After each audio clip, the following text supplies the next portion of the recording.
ప్రపంచ విమానయాన రంగం రోజురోజుకి మరింత అభివృద్ధి చెందుతుంది. తక్కువ భూభాగం ఉన్న దేశాలు ఏకంగా సముద్ర జలాలపైనే విమానాశ్రయాలను నిర్మిస్తున్నాయి.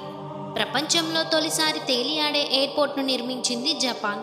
ఇంతకీ ఎయిర్పోర్ట్ను ఎలా నిర్మించింది, ఎప్పుడు నిర్మించింది, దీని ప్రత్యేకతలు ఏంటి?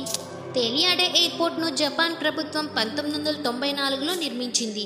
ఈ ఎయిర్పోర్ట్కు కాన్సాయ్ అనే పేరు పెట్టింది. ఈ ఎయిర్పోర్ట్ నిర్మాణానికి అప్పట్లోనే ఏకంగా $20 బిలియన్ ఖర్చు చేసింది. జపాన్ సముద్ర తీరానికి సుమారు 4 కిలోమీటర్ల దూరంలో సముద్రం పైన దీనిని నిర్మించారు. ఈ ఎయిర్పోర్ట్ నిర్మాణం కోసం జపాన్ సముద్రంలోనే కృత్రిమంగా ఐలాండ్ను తయారు చేసింది.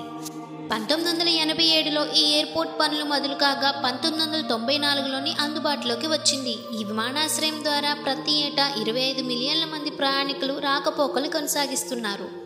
అద్భుతమైన ఈ తేలియాడే విమానాశ్రయం ప్రస్తుతం ప్రమాదపు అంచుల్లో ఉంది. రోజు రోజుకు ఈ విమానాశ్రయం కుంగిపోతున్నట్లు నిపుణులు గుర్తించారు. 2020 వరకు ఈ విమానాశ్రయం 20 అడుగుల మేర మునిగిపోయినట్లు వెల్లడించారు.